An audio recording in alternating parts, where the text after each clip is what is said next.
Well, hello there, humans, bees, earthlings, whoever you are, wherever you are, whatever you're doing, and if you're lucky enough to be doing it too, on Bushka on Blitz. And today I want to have a chat to you about the 215B, the FV215B. In fact, it's a very troubling tank for me. It's a tank that I don't particularly love, but I seem to still do well in because it has certain things that I recognise as being very cool, and I use them.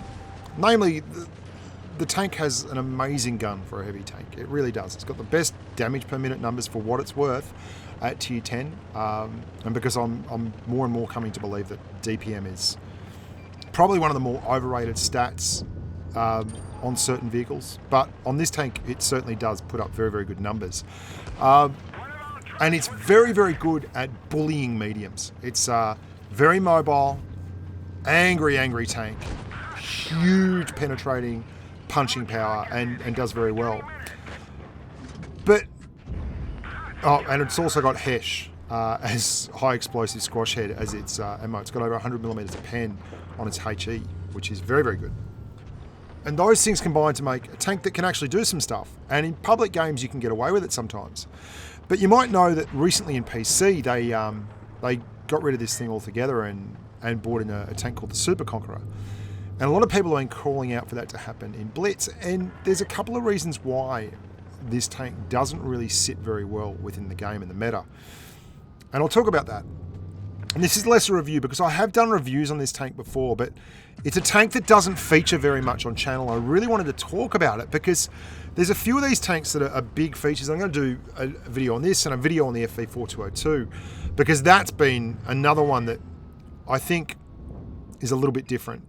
And I'm going to get a bounce here from this Object 268 in a second. I thought I was unspotted, but obviously I'm not. Or he's going for the... I think he was actually just shooting at the... yeah, he's shooting at the IS-7, I think, and got me instead. Pretty weird. Let's get back to the 215B. It's a rear-mounted turret.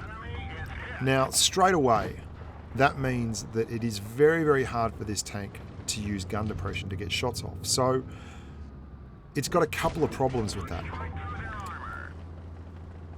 It doesn't have a great armor profile, and if you want to use it really effectively to get shots off with a rear-mounted turret, quite often you have to spend a lot of time reversing up hills so your gun is pointing over the rear of your tank, and that means that you are very, very prone to getting absolutely obliterated if anyone does get a shot into the back area of the tank, because it's very, very narrow, your armor profile there. And by narrow, I mean you've got no armor. On the back and the sides, it's very, very poor armor.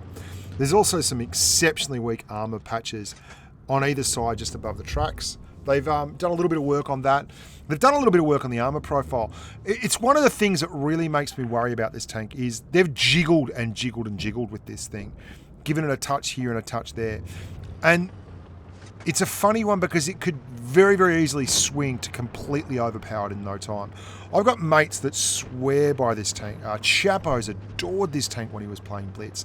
And you might not remember Chapo's. He was one of the original trio of humans that I used to run around with on the Asia server.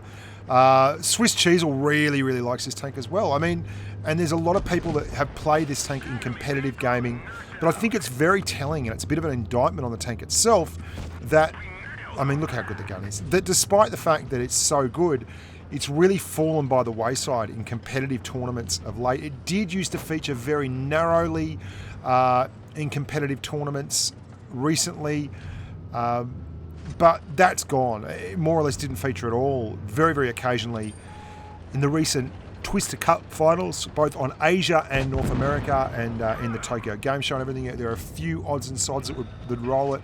But for the most part, your heavy tanks with 57 heavies and AMX 50Bs for the burst damage, and for your tanking potential, you're using IS-7s and Mouses with the occasional IS-4 or an E100 thrown in. And there's a reason for that, because it's a very, very easy tank to pen. Its armor profile is not good. And you can have all the great gun you want, but when you have to go around a corner with 10 foot of lightly armored tank before you get the gun around, then it's going to get hit a lot.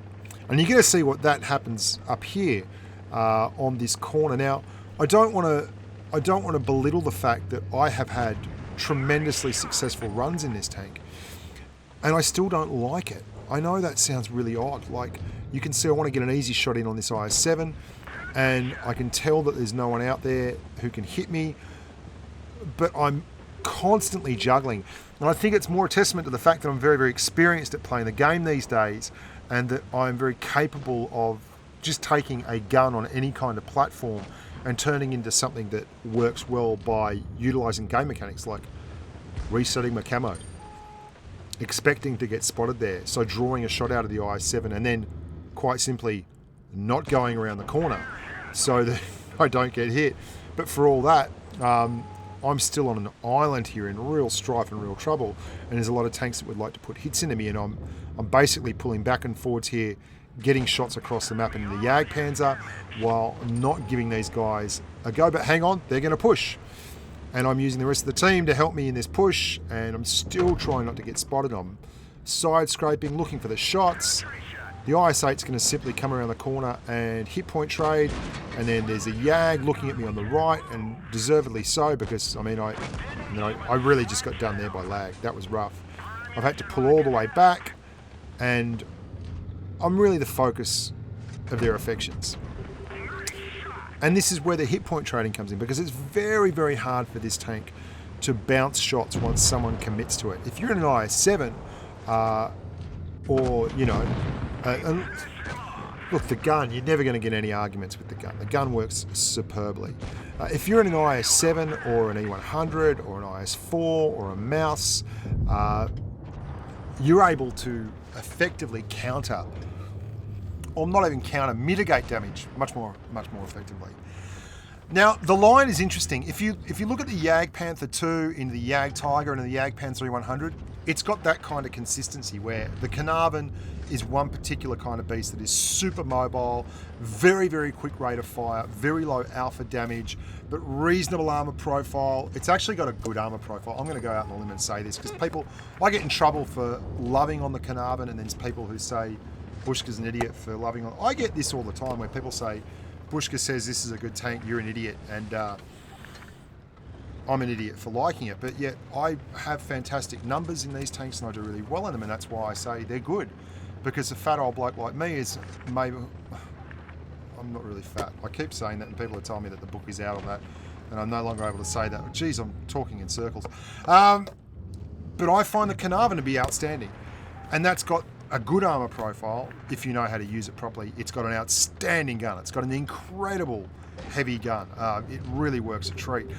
And then you move from that up to the Carnarvon, which is to the Conqueror, which is less armor profile, much better alpha, gets Hesh for the first time as a high explosive charge, and has an outstanding gun still. And then you go from there to this thing, the 215B, which again is ridiculously, I mean, look at this gun.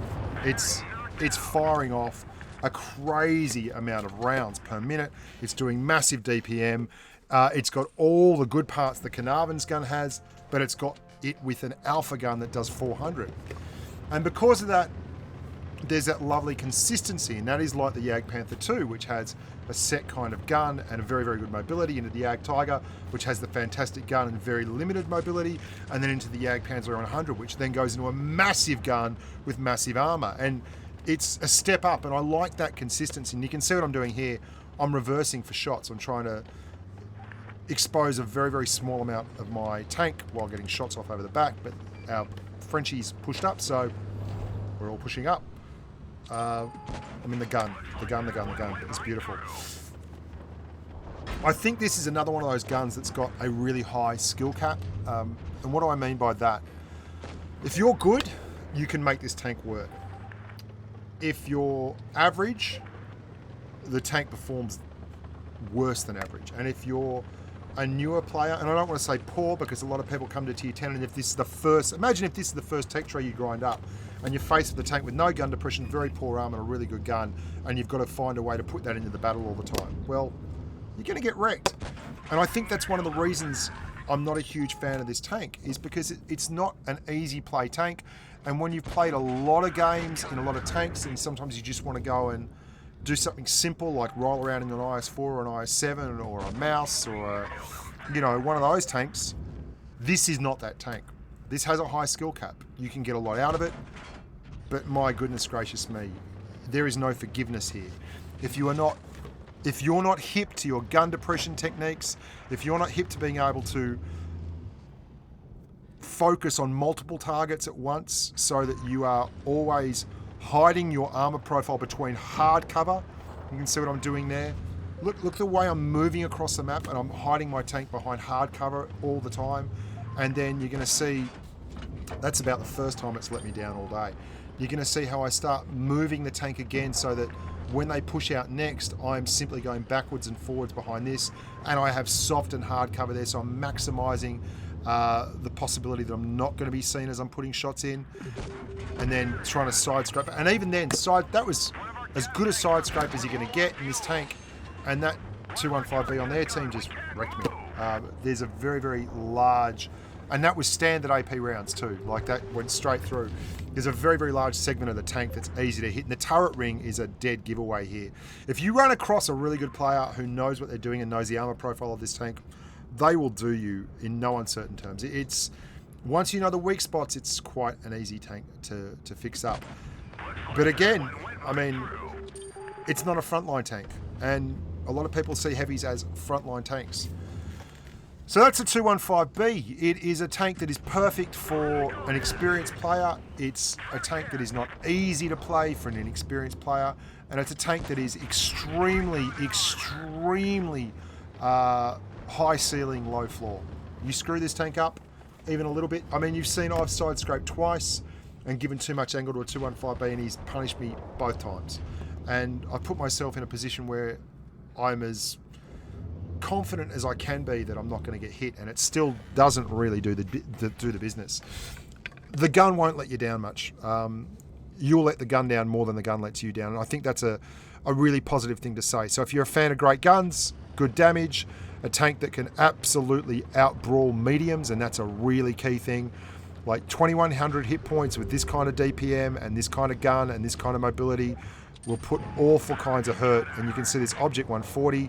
It is not easy for him to get around me, and since the nerf to medium, not DPM, but the nerf to medium penetration, this is a very, very hard tank for a tank like the 140 to deal with.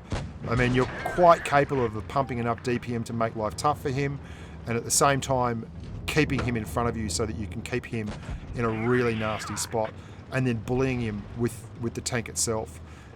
It's very, very tough. And this is probably a prime example of its best and highest usage. And we do end up nearly 5K here. I mean, you've seen in all the games, I can play the tank, I can get some value out of it. It's just not my favorite. I hope that was a bit of a talking point for you guys. I didn't want to I've done reviews on this tank before, and the numbers are still there. The numbers are still the same. But I get people asking all the time how to play this tank. Like, some of the questions I get are quite interesting and quite varied. This and the E50M, for me, are some of the ones that I get the most questions about in terms of playstyle, just in terms of generic, how do you do playstyle? And that's pretty interesting, because both those tanks are so different to the standard kind of heavy or medium for their class. They're really, really interesting tanks, and tanks that you can get a lot out of, but they are absolutely not standard run-of-the-mill, this is how you do it tanks. And you can see I'm getting bounces here, and I'm doing everything I can, every trick in the book to get these bounces. Wiggling, jiggling. Eventually we put enough into him that the waffle finishes him off, and that was a good game. From all concerned, IS4 did a good job there too. I'm Bushka on Blitz. Hope you enjoyed that one. Love you all. Hope I don't miss you too much while I'm in Minsk. And until next time, stay safe on the battlefield.